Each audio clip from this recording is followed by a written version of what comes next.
निम्बार्क मत अनुसार आराध्य तत्व श्री राधा कृष्ण। निम्बार्क मत के अनुसार सर्वेश्वर श्री राधा कृष्ण ही परम आराध्य हैं। श्री राधा श्री कृष्ण से पृथक नहीं है।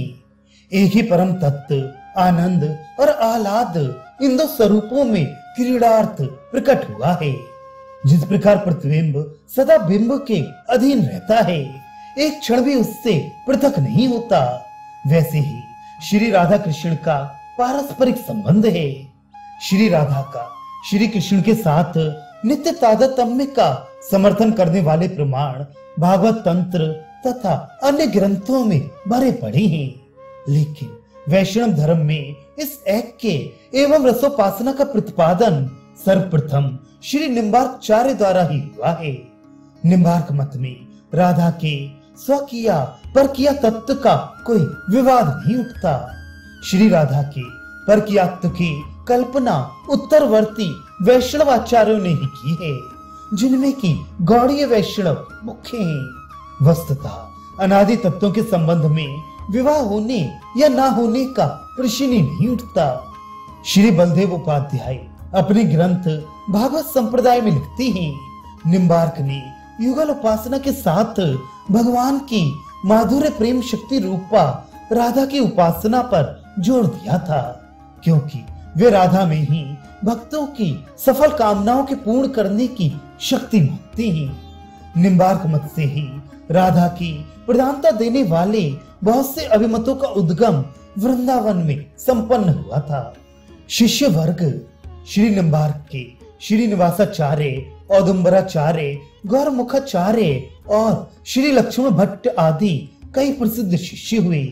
इनके अतिरिक्त पुरुषोत्तमाचार्य, देवाचार्य, सुंदर भट्टाचार्य, केशव काश्मीरी आदि इस मत के प्रसिद्ध आचार्य हुए हैं।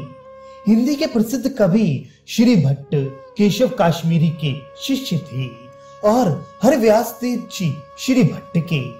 सुप्रसिद्ध परशुराम देवाचार्य हरिव्यास देव के 12 शिष्यों में से ही एक थे। इसी परंपरा के अंतर्गत गीत गोविंदकार श्री जयदेव और वृंदावन के प्रसिद्ध रसिक शेखर स्वामी श्री हरदास जी महाराज हो गए हैं, जिनकी भावना पर मुग्ध हो स्वयं श्री निकुंज बिहारी ही प्रकट हुए हैं। विश्व के सम्मान्य गायक तानसेन, वैजू आदि को उन्हीं से संगीत की उच्च शिक्षा प्राप्त हुई थी। आगे चलकर स्वामी श्री विठल विपुल देव, स्वामी श्री विहारणी देव, स्वामी श्री नागरी देव, स्वामी श्री सरस देव, स्वामी श्री नरहरि देव, स्वामी श्री रसिक देव, स्वामी श्री ललित किशोरी देव, स्वामी श्री पीताम्बर देव, स्वामी श्री ललित मोहिनी देव, महाकवि महंत श्री किशोर दास, स्वामी श्री भगवत रसिक, श्री सहचर शरण देव आदि ब्रजभाषा के प्रख्यात महाकवि भी इसी संप्रदाय में हो गए हैं। श्री प्रणामी संप्रदाय के प्रवर्तक स्वामी श्री देवचंद्र जी एवं श्री स्वामी प्राणनाथ जी आदि महापुरुषों का आविर्भाव इसी परंपरा के अंतर्गत हुआ है। हिंदी के प्रसिद्ध कवि बिहारी लाल, केशव दास, धनानंद तथा रसिक गोविंद, रस खान, रूप रसिक देव, वृंदावन देव, गोविंद देव, नागरीदास आदि बहुत से भावुक कवि निम्बार्क परंपरा में ही हुए हैं।